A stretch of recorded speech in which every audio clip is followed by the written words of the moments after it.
dark approached, we could hear some chants and short round of drums.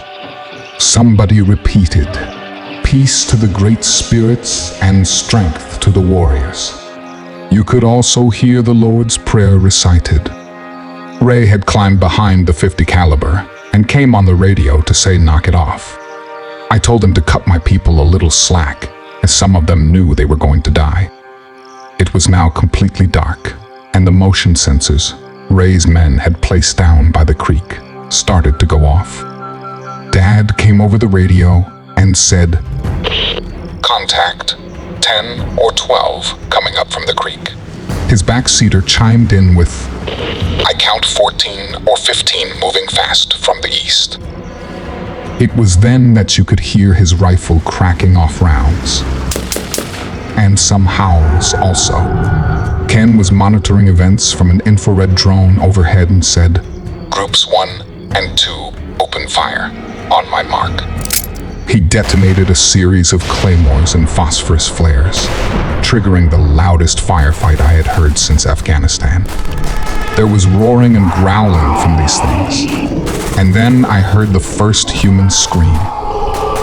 Ray told Tommy and I to take our positions with the 2 elements on the hill crest. He went left, and I went right without even thinking, and we were about to have round 2 with these things. Just as I knelt down and aimed, you could hear more men screaming, and Ray said, "Groups 3 and 4, stand by." He detonated another round of claymores and flares, and more howls thundered up the hill, along with more screams.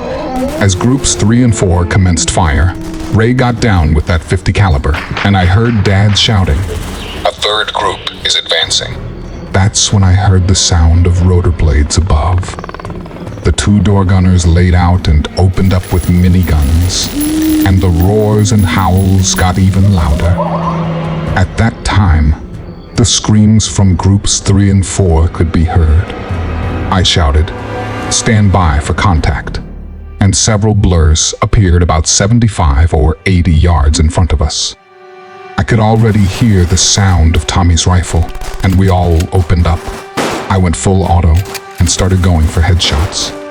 About that time, we were overrun by 5 or 6 of these things, and people went flying in different directions. I had taken a position at the outside to cover our right flank. I changed mags and opened up on one of these things right in front of me. As it was slashing at a man on the ground, I ripped into its spinal cord, and it went limp. Before I could turn, something hit me broadside, and I lost my rifle and rolled. I pulled my .45 and rolled onto one knee and fired twice, right into this thing's gaping jaws. Its head snapped back, and I double-tapped right into its throat, and it went down. I swirled around to grab my rifle, and one was closing on Tommy from his left flank. I started running, screaming, and firing into its chest. It was on Tommy in a second, and I jumped on its back, shoved the pistol in its ear, and fired. I only had 1 round left, and it put this monster out instantly. The familiar smell of CS gas was in the air, and it was then that I figured those phosphorus flares had an ingredient to overwhelm the Dogman's sight and smell. A group of about 5 or 6 men were gathered at my Uncle Roger's, and about that many at Uncle Jim's. They could already hear the hell on earth, less than a half mile away. They had brought the cattle close to the house. 2 men were in the barn lofts for overwatch. My cousin Sally had left Grandma Esther's house and come to Uncle Dan's with Tim and 4 employees. 2 of them got on the roof of each chicken house and waited. The cattle in Roger's pasture suddenly erupted all at once and were running all over each other. There were at least 2 8-footers slashing cows just for sport. Cousin Alex trained his laser sight on one and opened up along with the other men. Uncle Jim's sons, Eric and Marty, saw 3 large figures barreling down the hill on Uncle Jim's infrared cameras, and they opened up. The cows were trying to jump over the fence, but 2 of the dogmen got to them. One of Dan's employees came over a portable and said, "Do you hear the chickens?" About that time, a large blam was heard as one of these monsters crashed into the side of the main chicken house. Sally hit a remote switch for the spotlights and illuminated 3 of those things.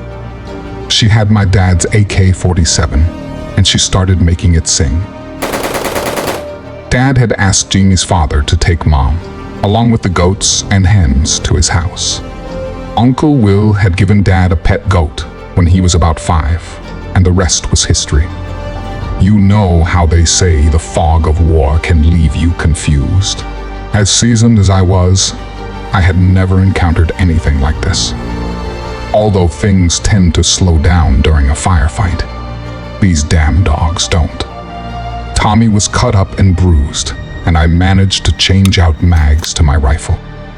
2 men from our group were laying in a large pool of blood. I could really hear that .50 caliber sounding off now, as I heard more screams and howls. I remember Ray talking about a special weapon and thought now would be a good time to use it. I heard my dad's backseater shout, "Contact Alpha at utility pole." That's when I heard the most horrendous howl ever. It was louder than all the others and had the intensity of a train whistle. Suddenly, this high-pitched shrieking sound erupted from above. It was confusing, disorienting, and nauseating all at once. I looked around and saw people going to their knees. Despite having a headset, I felt like my ears would explode and my eyes were out of focus. Tommy and I were on our knees trying to right ourselves when I heard Max's voice plain as day say, "Turn around, Chuck, turn around." When I turned, there was one of those huge wolves Ray had talked about, not 40 feet away. Somehow, I managed to pull up my rifle and go full auto on it. The next thing I knew, it was on top of me, and Tommy was trying to push it off of me. I keyed up my microphone and shouted, "Ray, you're killing us with that noise."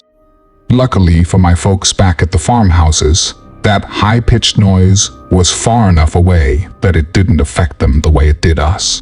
But it did confuse the wolves long enough for our folks to kill, seriously injure, and run them off. Sadly, Tim freaked out when one of the dogmen jumped on top of the roof. He lost his footing and fell about 20 feet, breaking his neck. The noise suddenly stopped, and I could hear screaming again, but no howling.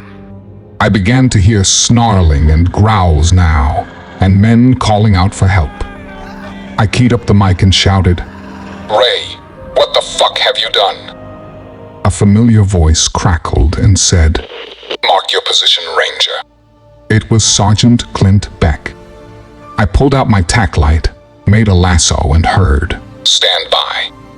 Then I saw the sweetest sight ever as 2 Apache helicopters passed overhead and 4 Black Hawks rolled into a hover. Spotlights were shining, 30mm chain guns were popping, and Rangers were fast roping down all around us. A medic came running up to ask if we were okay. I could hear a voice over his comm say, "This is Mongoose 1, visual on big snakes. Roger, Mongoose, you are cleared hot." The familiar sound of Hydra 70 rockets, followed with an unearthly symphony of howls that you could hear over the choppers. Then, in comes 2 Chinooks with what looks like hazmat teams. "Looks like Little Wolf killed some big wolves," a voice said. I was so exhausted that I could only reach out my hand.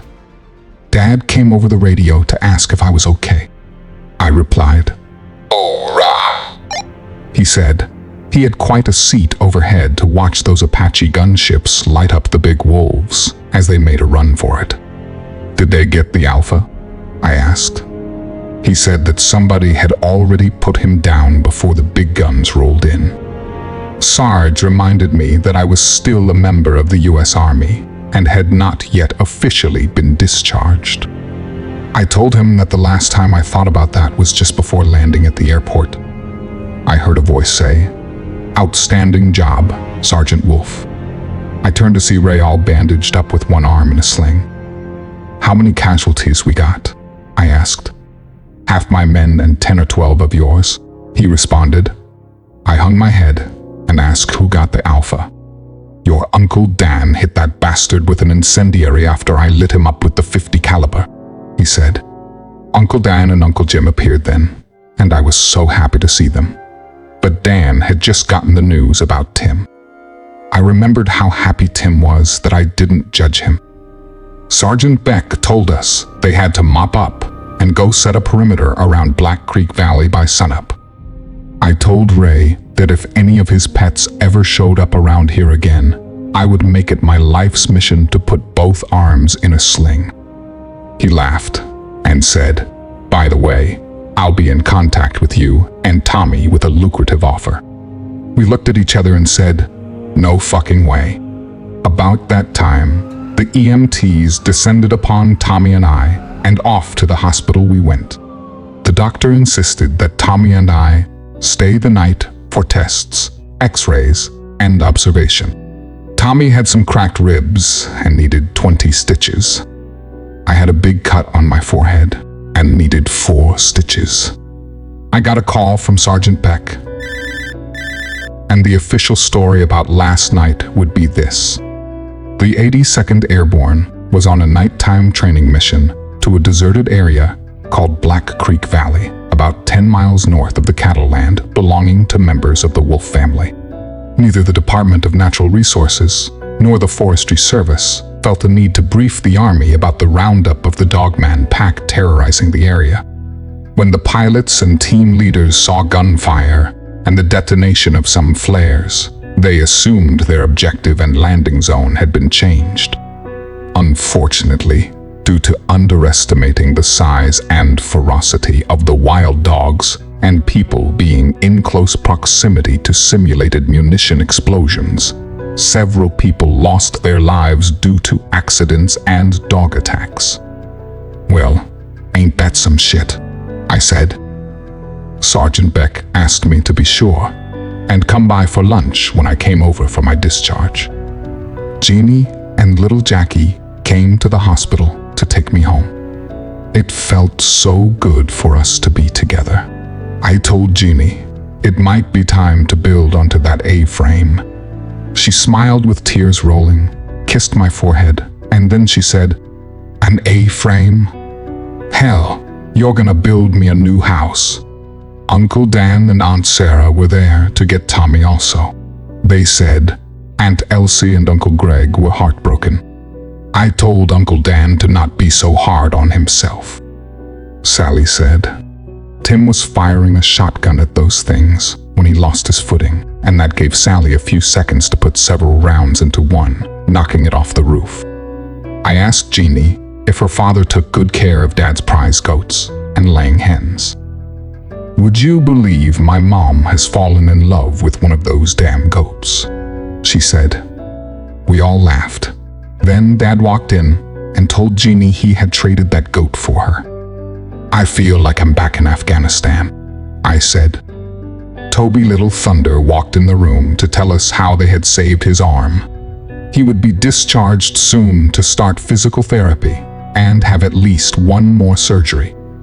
I told them about hearing Max's voice when that thing was about to jump me. Dad said he was thinking about him the whole time he was flying, and sometimes that kid's voice in the back almost sounded like him. Uncle Dan said that Max was with us when we needed him. About a week after Tim's funeral and some well-needed quiet time, I got a phone call from Ray. He wanted to compensate Tommy and me and meet us at 0900 hours the next day at Dr. Martin's office. We agreed. He had 2 bags of cash with $10,000 for each of us. "Okay guys, one question. Why didn't you call in the 82nd? I said. He said that they were already spun up, and my text to Sergeant Beck was incidental. I shook my head and said, "I thought you were just trying out your new toy." Indeed, they were. And the whole process that Tommy and I had started had provided the perfect opportunity to not only test it, but use it effectively in the future. He said, "We just need to work on the adverse side effects to humans. The agency wants to offer you to a well-paid position, managing these things and making sure they don't hurt people in the future." He said there would be some travel, but nothing outside the country, and you get to live here with your families. Tommy and I simultaneously asked, "How much?" He wrote a number on a piece of paper and slid it over. Our eyes bugged, and Dr. Martin said, "I'm already on the payroll." "When do we start?" Tommy said. "Oh, now. I'm still in the army, and I need to think about this," I said. "You get discharged in 2 weeks.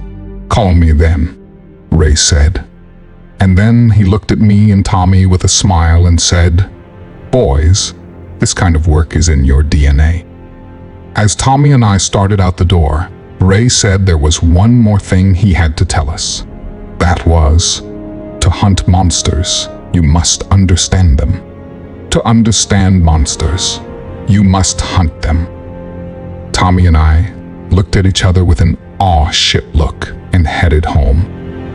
When I came home, I told Dad about the job offer.